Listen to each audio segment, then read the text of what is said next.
Hello, everyone, and thank you so much for joining me today. My name is Shaylin Brown, and I'm the Manager of Education and Programming here at Canada Sports Hall of Fame, and I am so excited to be joining you live from our studio in Calgary, Alberta. And joining us today, we have four-time Scotties Tournament of Hearts champion and 2021 Tom Longboat Award recipient, Kerri Einarson, who's joining us all the way from Manitoba. And of course, we can't forget our live stream audience joining us all across Canada today. So before we begin the program, we would like to take a moment to honor and acknowledge the original caretakers of the land. So we acknowledge our Treaty 7 friends, where the Blackfoot nations of Siksika, Piikani, and Guyana meet at Elbows Bend. Soon came the Tsuut'ina from the Beaver Clan and the Ithka Stoney Nakoda in the Mountain Lands. Last but not least, Métis people of Region 3. Together, we're all treaty people here in Calgary. And as what is now Canada's National Museum of Sport, we would like to honor and acknowledge all the other vast, diverse, and resilient First Nations, Métis, and Inuit communities with whom we work, and the traditional lands and territories on which we work. We're so very grateful for your friendship, collaboration, and partnership as we continue to work together on the path to truth and reconciliation. Thank you. All right, so let's take a look at a video to learn a little bit more about who we are and what we do here at Canada Sports Hall of Fame.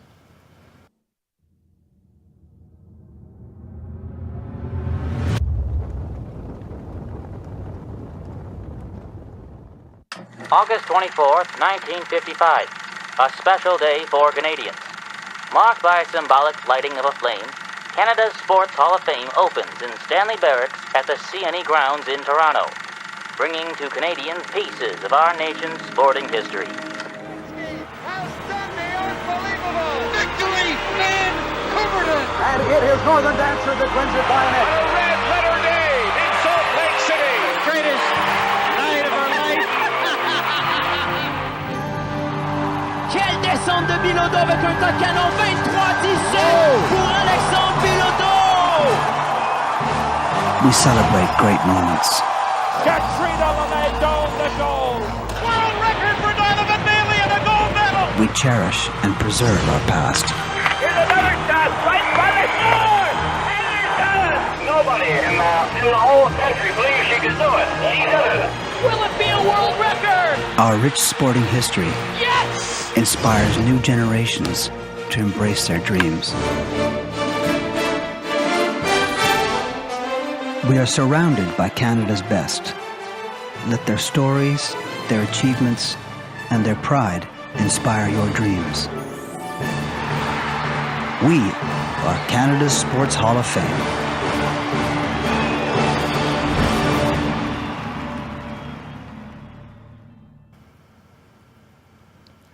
I am so excited to be joining you all for part 2 of our storytelling series celebrating Indigenous sport heroes.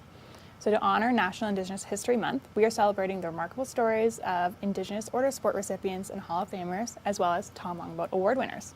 And for those of you who might not have been able to join us earlier this month, we were so honored to be joined by Cindy Martin, the great-great-great niece of Tom Longboat. She shared with us his remarkable story and the lasting impact that he has on what is now Canada, which led to the creation of the Tom Longboat Award, which is the longest-standing, most prestigious award for Indigenous athletes in this country. And if you're just tuning in, we're joined by Kerri Einarson, who won this award in 2021. So before we begin, let's take a look at a video from our president and CEO and two-time Olympic curler, Cheryl Bernard. Good morning, everyone. I'm absolutely thrilled to introduce one of my favorite people, Kerri Einarson. As you may or may not know, I spent many years as a competitive curler, and I had the privilege of playing against Kerri on a few occasions. But truthfully, some of my most cherished memories come from after I retired and I joined TSN as a broadcaster. Sitting in the booth, I had the best seat in the house to witness Kerri and her team create magic on the ice. I had the honor of calling the final of the Scotties Tournament of Hearts 4 times and watching Team Einarson lift the trophy, don the maple leaf, and proudly represent Canada at the World Championships. Kerri is a fierce competitor, a masterful shot maker, and one of the most resilient people I've ever met. Beyond her impressive curling achievements, she serves as an inspiring role model for youth across Canada. Please join me in welcoming Kerri Einarson. All right, welcome, Kerri. Thank you for joining us. Hey, thank you so much for having me. Awesome. I hope you're doing good today. It's a nice Friday where I am, at least. I hope it's nice Yeah, in Manitoba. Perfect. Cheryl made me tear up there. I know. She's always so good at speaking Yeah, and really coming from the heart, too. So I know we kind of surprised you on that video, on that one, but yeah.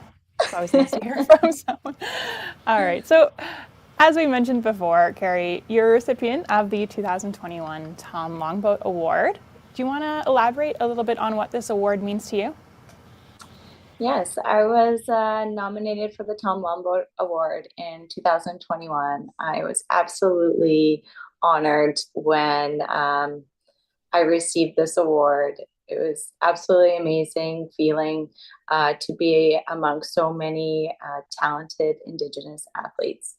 And yeah, and they came to my house and they shot a video of myself and my family in our backyard, and it was pretty amazing. And I will always remember that moment. Awesome. Yeah, that video is really well done. If anybody wants to go see it, you can actually find it. It's in our digital book, the Indigenous Sport Heroes Education Experience. I definitely recommend checking it out. So, how has your Métis heritage influenced your journey in curling, and what role does it play to you as an athlete? Um, for myself, it's created so many amazing friendships, and I'm sponsored with Manitoba Métis Federation, and they've been huge supporters of myself and Team Einarson, and I can thank them enough for supporting us throughout our journey here and helping me learn more about my heritage and culture. My grandparents on my dad's side, 'cause my dad is Métis, died at a younger age. So I never really got to know a whole lot about that side of my family. So just kind of working and with Manitoba Métis Federation and looking at my background and learning more, always learning. So it's been a great experience. And bringing this being Métis and bringing that to sport is amazing. I've had a gentleman reach out to me, and he said that his daughter approached him and said, "How come there is no Indigenous athletes that are curlers?" And he actually said, "Well, actually, Kerri Einarson is. She's Métis, and she lives in Manitoba." And it's so amazing to hear those stories when people reach out to me and tell me. I bet. I'm so glad that you are able to, learn more about your heritage and find a community within sport. I think that's definitely one of the most powerful things that sport can give to anyone. It doesn't matter what your heritage is. I think you can always find a community within sport, and that's one of the best things it has to offer. Perfect. So I know you were up recently in northern Quebec. You were with the Cree Nation of the Chisasibi, and you were there for an event aimed at inspiring Indigenous youth to enter sport. Why do you think it's so important to give back to your community? I think it's very important to get back to your sport. I know I absolutely love it and enjoy it. I coach on Mondays here in Gimli. My daughters are into curling and they love the sport. Um, and I just want to help grow the game. And also with playing sport, any sports, you have such an amazing opportunity to meet and create so many friendships. And for me being asked to go to Chisasibi, I jumped on it right away. And to be amongst all these amazing curlers that you see in the photo here, I looked up to a lot of them. So, and I got to play with the Al Hackner. That is so amazing. We had so much fun and so many laughs. And yeah, we thought we were going to get our butts kicked by the Cooies, but we came out on top and we beat them. So that was pretty exciting. I think that actually transitions really nicely into the next question here. You said that you got the opportunity to play with curlers that you had looked up to. So do you want to elaborate and maybe a little bit more on some role models that you might have looked up to when you were younger and beginning your curling career? I have a few role models in my sport, and growing up, I always watched Sandra Schmirler, and she was one of my favorites. Unfortunately, she died at a very young age from cancer. And also Cheryl Bernard. I always loved watching her and how she handled herself on the ice and kept her composure. That is someone who I idolize and look up to, and I knew I wanted to be like her as well. So, and also my Uncle Greg, he won the Brier and the Worlds back in 2000. And right away, I knew then and there that I wanted to chase my dreams too. I think role models are so important, you know, whether it's a family member, maybe an athlete, or even like a fellow student or colleague. Having a role model is always so important. And I think even, you know, it's important to remember that one day you might be a role model to someone else too, right? So all your actions and what you do, they have an impact on those around you. So I think that's really important. Thank you for sharing that. All right, so in 2023, your team set a record for the most consecutive Scotties Tournament of Hearts victories. Can you tell me a bit about your emotions or the thoughts that you experienced leading up to the games, during it, and then after, once you experienced that victory? I definitely felt a bit of pressure going into that event, because knowing that we could be up there and set a record, winning 4 in a row. And I felt the nerves, but I just kind of, once you get rolling and playing, you just kind of get used to that feeling. And we've been here before, we've done this. So let's just take one game at a time, and your big breaths. And yeah, and to win it 4 times in a row is such an amazing feeling. And knowing, for us, we set goals, and such an unbelievable feeling when you achieve those goals and set those records, and all that hard work and dedication really paid off. So I'm super excited. I was super excited when we won. It was, I never dreamt of, I've only dreamt of like winning once.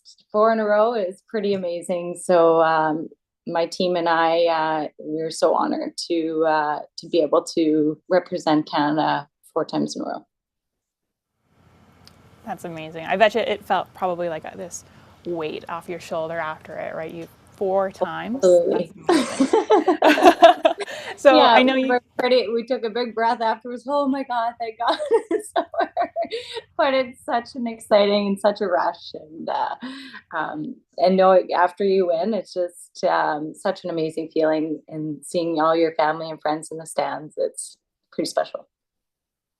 So you touched a little bit about the stress leading up to the games and just taking a deep breath before you get into it. But are there any other tools or tricks that you use maybe when you're training or right up before it to help manage the stress and the anxiety so that you can stay focused on these goals? Yeah, for us, we work with a life coach, Jen, and she's really good. She's helped us communicate as a team off ice, and then that leads on to on ice. And also working with a sports psychologist is huge for the mental part of the game. I know for myself, I do a lot of thinking out there. So the mental part of it is huge in sports. Doing a lot of self-talk and making sure it's positive self-talk. For myself, sometimes it's not, but that's what helps me get myself going and get me back on track and where I need to be. And for myself, just taking nice deep breaths and slowing my routine down, and just like slowing that heart rate. Sometimes that heart rate will spike, and then you're either going to overthrow a rock or like, yeah. So just making sure for myself is just taking deep breaths and really focusing. And also when you're like, for the experience, like when you've been there in those huge finals so many times, you just look back on, okay, I've been here before. I've done this. So what did I do last time that worked? So that is something that I also think about out there. I think, yeah, that's so important to remember too, that like with anything, it gets easier with practice, right? So you can't expect to just go into something and be cool, calm, and collected. It's going to take time, and it'll take practice, and hopefully it'll get easier the more you do it and the more that you can think positively and take that moment to take a deep breath. All right. Can you walk me through what a typical day of training looks like for you? Are there any routines that help you perform at your best? For us, we do a lot of practice plans, things that we want to practice as a team or individually. We get together at least, well, it's a little tougher for us because now Shannon lives in Regina and Val lives in Edmonton, or just outside Edmonton, that practicing together is challenging. So we either leave a couple days before an event so we can get in some really good practices before our event starts. And we do weekend training sessions. So we'll pick a spot either in Winnipeg or Edmonton, and we'll just train for a very long time. I have heat packs on my feet. It gets so cold out there. But yeah, definitely that's what helps our team and the success and get our mindsets where they need to be, having really great training plans for us, and also in the gym all the time. We're in the gym basically 5 days a week in the off season. I go see my trainer 3 times a week, and then I do my own thing at home. So it's busy, and I'm just making sure that I'm getting also the rest and recovery that we need. So important just to take those breaks so that you can rest physically and mentally, and take the time for yourself too, right? It's always easy to overwork yourself, I would imagine. And it's got to be hard. I would imagine there's probably a lot of trust between your team if you're not always with each other 24/7 to be. Oh, absolutely. And we send each other videos of what we're doing and things like that. I know I recently just left my job because it just became so much. It was tough to juggle being a mom and being a curler and doing both of those. As soon as I get home, I would either get off the plane at midnight, come home, get the girls ready for their school, and then go to work. And it just became so much. So decided to leave my job and curl. And it was definitely scary, but worth it. Oh, I bet. That's probably a big leap of faith to leave a secure and steady job and pursue curling full time. So that's amazing. All right. So besides curling, are there any other sports that you play? Yes. In the summer, I play a lot of softball and slow pitch. And I golf. My golf game is okay. And I also grew up playing a lot of volleyball and beach volleyball. I went to the Canada Summer Games in beach volleyball, and we came home with bronze.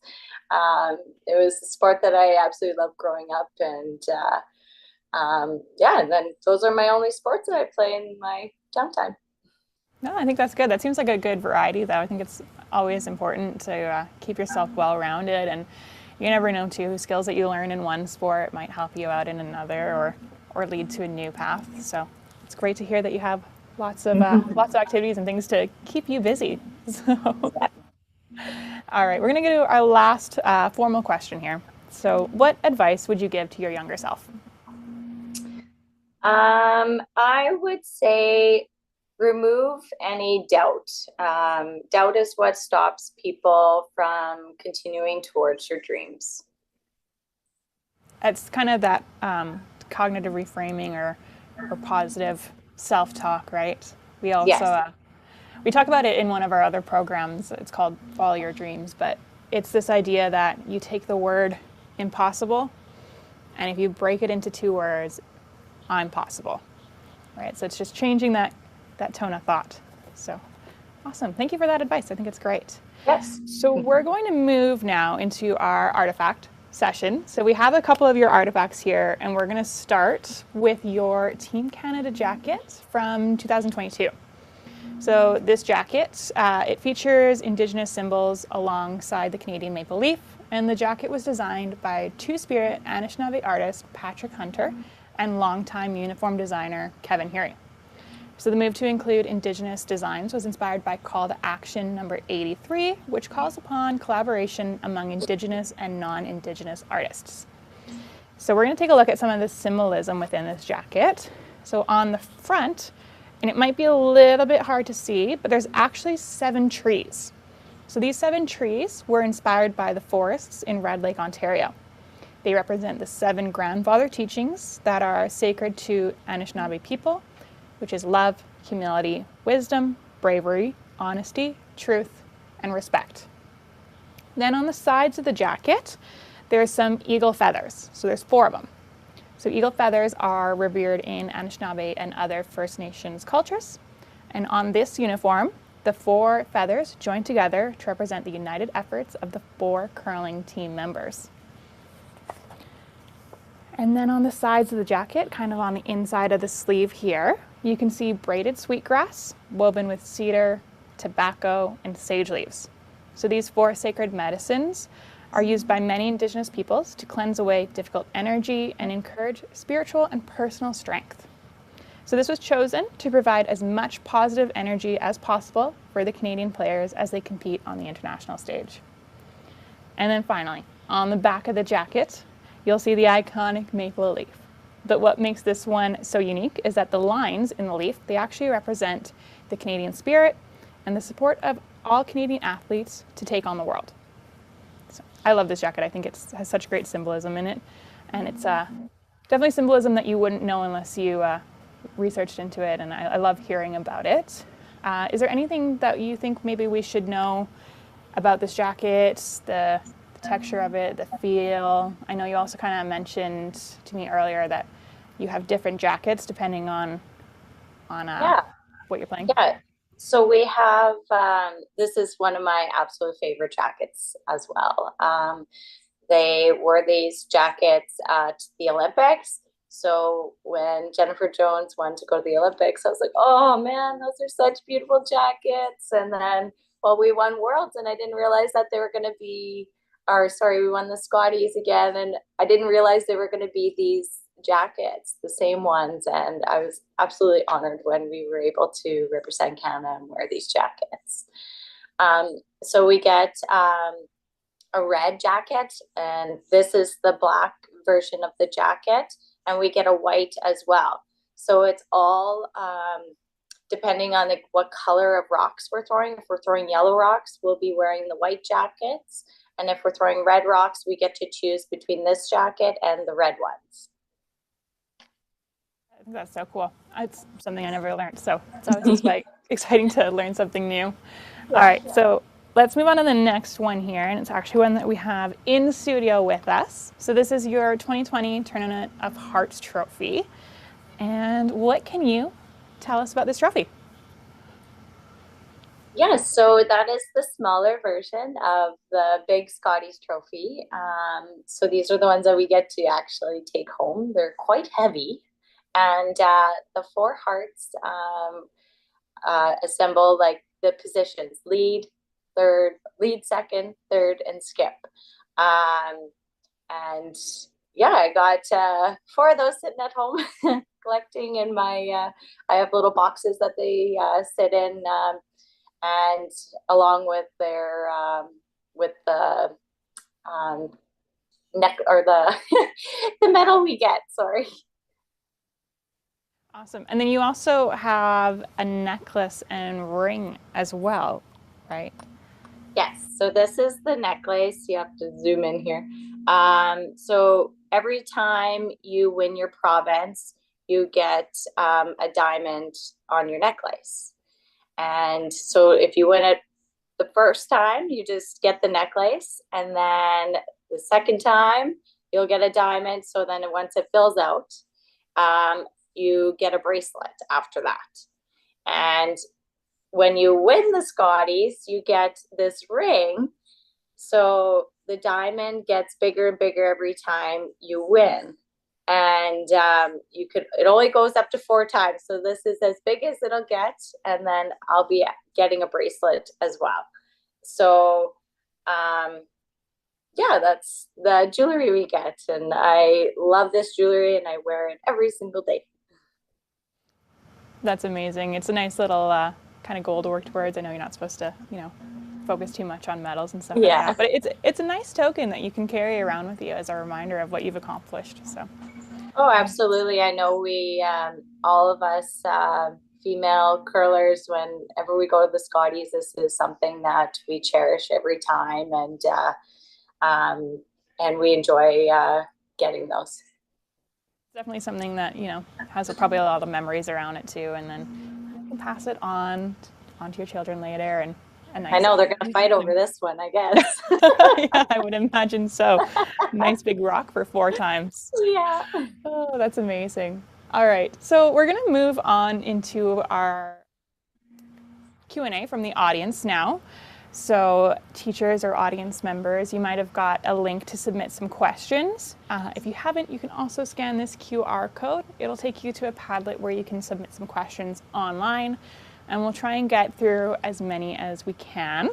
And we've actually got quite a few coming in already, so let's find a good one here. Oh, here's one. Okay. What are your favorite curling traditions? Favorite curling traditions? Oh, that's a curling traditions. Oh my. Well, I am very superstitious, so I don't change my socks. If we're on like a roll, I have to sit in a certain spot in the vehicle, and I don't change my jersey. Oh, that's amazing. It's a good thing I don't sweep, because I would not smell great. Oh, I'm sure your team members appreciate that as well. Yeah. Make me a little stinky. All right. What is the next goal that you're working towards?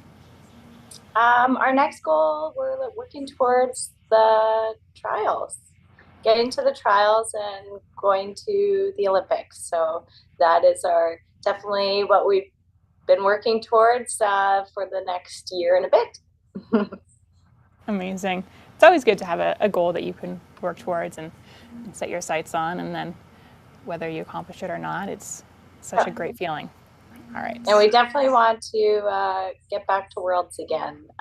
So that will be this year's goal, but our big picture goal is definitely the Olympics. Yeah, that is amazing. That would be great. All right. So you talked about the importance of positive self-talk. Do you have any words of wisdom that you might want to share? For myself, it's like when I was growing up, and playing my sport, I lost so many big games, and it was heartbreaking, and so many finals, and I was like, why do I do this? Like, why do I do this to myself? But it's because I absolutely love this sport, and I love the challenges it brings to you, and it pushes you to work harder, and to once you get over that hump and succeeded, it's so relieving and satisfying that that you never gave up on your dream, and you just kept pushing yourself to the max that you can. And I love that, and I love that about sport. That's amazing. I know sport can just give you that sense of accomplishment, or it's not even sport, it's just setting a goal for yourself and whatever it might be, and then doing everything that you can in your power to get there. That's amazing. All right. I have a lot of questions coming in here for you. What lessons have you learned through curling that have helped you succeed outside of sport? Lessons have I learned in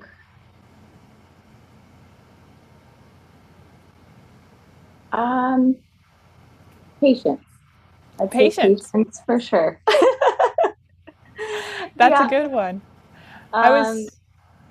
Go And ahead, the sorry. resilience as well, to overcome any kind of obstacles that is thrown at you.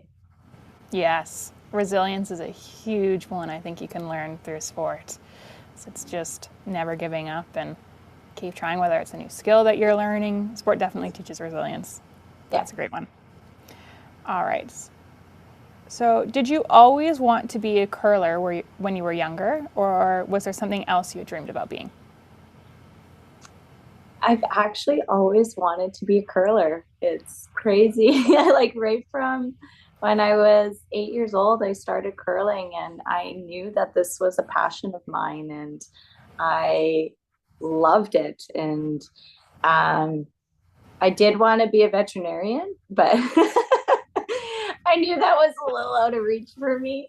But I love sports, and I grew up around sports ever since I was a little girl, and I knew this was something that I really wanted to do. And It probably helped having your family involved in the sport too, right? Being able to see. Absolutely, definitely. This is a grassroots sport, and it starts all from if your family are curlers, right? And you grew up around it. And I know I spent countless hours in a curling rink, and my parents would just leave my brother and I there, and we would just throw rocks like for 5 hours straight. And nowadays I can't do that much. But. Yeah. Awesome. All right. Oh, here's a good one. What is your favorite or coolest place that you've traveled to with the sport? Is in Canada, or does it matter? Doesn't matter. Okay.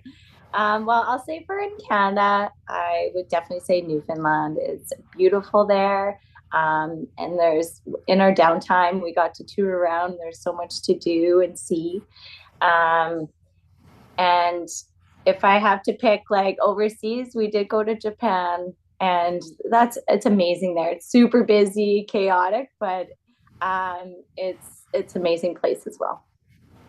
That's amazing. I know Japan is definitely on a bucket list for me. It seems like such a cool place to go to. All right. Oh, so many good ones here.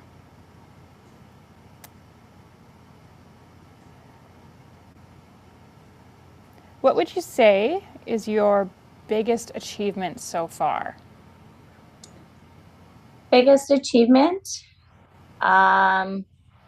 I would say, well, winning the Scotties the fourth time, because not many people have done that in teams. So that's pretty special to be able to win the Scotties 4 times. Yeah, that's amazing. All right, this one just came in, and it's a very, very serious question here. Oilers or Panthers? Oh, definitely Oilers. You got to bring it back to Canada. Good answer. I don't know what I would have done if you said Panthers. It's got to come back to Canada. Yeah, I actually got to meet Connor McDavid a couple years ago, and you know what? I did not ask for his autograph. Oh. What the heck, Kerri? Oh, you're probably kicking yourself now. I was just trying to play it cool, and then, oh shoot, I totally forgot to ask for an autograph. Gave us a jersey and everything. My whole team got to go, and yeah, it was pretty amazing. That's so cool. Now he's out here breaking Gretzky's records, and I know, right? Doing amazing things. And I could have had a signature. Yeah, that's amazing. Oh, good answer. Good answer on that one. All right. Do you have any tips for someone who wants to be a curler? Yes, I'd say definitely just lots of practice. Going out there, throwing rocks as many times, focusing on your leg drive and nailing that draw weight. Draw weight is huge. I know anyone could do takeouts. I know in juniors when I was younger, that's all I did was hit. But it's your touch game that you need to work on. So I would say just, so many reps and getting your consistent release is definitely something that I work on a lot. And I work with a laser as well. You set up a laser at the other end of the sheet, and you have someone watching the laser videoing you, and you can see where your rock placement is, and it helps big time. That's so cool.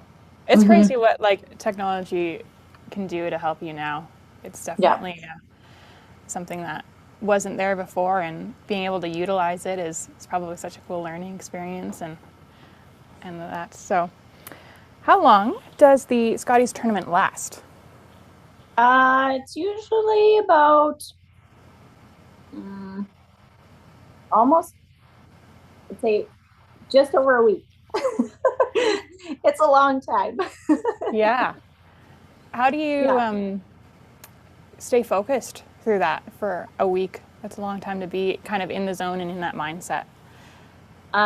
Definitely we play a lot of games. We go to our coach's room, we play some board games. We play this game called Marbles, and just trying to change our mindset. And if we have a bad game, we just go back to that room.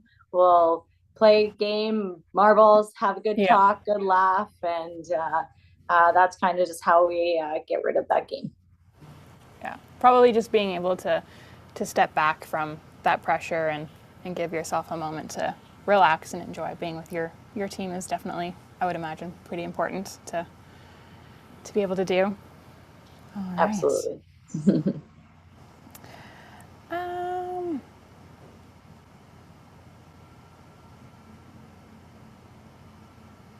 Got so many coming in here, I can't keep track of them all.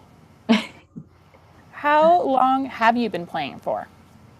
I've been curling for about 27 years now. How long do you think you'll keep going with the sport? Is there like an end goal that you want to achieve before retiring from sport? I definitely, with curling, you can go, that's what's so amazing about it. You can curl when you're even older, right? But once it starts not being able to just make those shots, and I'm not sure how much longer, but I'm hoping for at least another 10 years. That would be nice. So go for a couple Olympic trials. So that would be good. That's amazing. Yeah, I think curling is definitely, it's one of those sports that you can have such a long career in and probably achieve so much in it if you really set to it. That's amazing. Yeah, and it's nice that like there's like even after there's the seniors and things like that. Like you look at seniors now, and there's so many amazing curlers that are playing still, and holy smokes, like they're still making those big shots, and it's exciting to watch too. Yeah, it's definitely, I think, one of the things that people need to remember is there's always sport after competitive sport too, and just being able to stay active, whatever you're doing, is so important for you. Yeah. All right, here's a big question for you. How does it feel that you're representing both women and Indigenous peoples, both of whom have been historically underrepresented? It's amazing to be a female Indigenous athlete. It's such an amazing feeling, and like I said earlier, having people reach out to me, and they share their stories with me, and that I'm inspiring them. That's one thing about this sport that's why I love giving back, and I want to inspire the youth. If I can make my dreams come true, so can you. So it's just setting your goals and pushing through those goals and achieving them. That's amazing. All right, one last question for you. Out of all the experiences and the memories that you've had with curling, what would you say is the most impactful one to you? I would say 2020, when we won our very first Scotties. It was such an amazing feeling. That game was like a roller coaster. Holy smokes. We were up to coming home, and I had a draw to the forefoot, and it slid too deep. And I just remember looking up at the screen, the Jumbotron, and being like, oh God, like stop. And it didn't. And like my face was devastated, but right away I knew. I was like, Kerri, give yourself 30 seconds to be upset, then leave it. So I said to my teammates, I'm like, sorry, I'll make the next one. And they're like, all good, Kerri. And sure enough, I had an outturn draw the 4-foot for the win. And I just told myself, make sure you bring your teammates into play. Let's make it a team shot. And yeah, it was such an amazing experience looking up into the crowd, seeing my husband, my girls, and my parents, and all of our family and friends that drove out and cheering for us. It gives me goosebumps every single time thinking about it. And to this day, even my girls, they absolutely love this sport, and they want to also be curlers. So it's pretty amazing. And I love that. They sometimes don't listen to me when I try to give them advice, but what do I know, right? Oh, I know. So I feel like sometimes it's always so hard to listen to advice coming from your parents too. Yeah. You know so much. I love that. I love what you said too about just giving yourself 30 seconds to be mad, sad, disappointed, and then moving on. Yeah, that is amazing. my max. And then I just forget it. Just don't take it into the next end, or else if you carry that with you, you're likely not going to make your next shot. So I definitely just put it aside. I'd be upset for 30 seconds, and then that's it. That's amazing. I think it's so easy just to zero in on that negative emotion and kind of let it then dictate where everything else goes. So allowing yourself to feel it and then telling yourself you're going to move on for it. I think that's great advice. Yep. Awesome. Well, I think that's all the time that we have for questions today. So thank you so much, Kerri. It was a pleasure having you here with us. If anyone is interested in learning more about Kerri or the other Tom Longboat Award winners, be sure to check out the chapters in the Indigenous Sport Heroes Education Experience. And before we disperse, we would also like to thank our amazing partners for their shared belief in amplifying the stories and legacies of Indigenous sport heroes. So thank you to Enbridge, CN, and Black Diamond Group. On behalf of Canada Sports Hall of Fame, I'd like to thank you for participating in the storytelling series celebrating Indigenous sport heroes. And Kerri, again, thank you so much for joining with us. It was so great to hear from you, your words of advice, and the wisdom that you have. So amazing. Thank you so much. Thank you so much for having me. Awesome. I hope you enjoy the rest of your day, and be sure to check into the rest of our social media. We'll be posting some more stories of Indigenous sport heroes.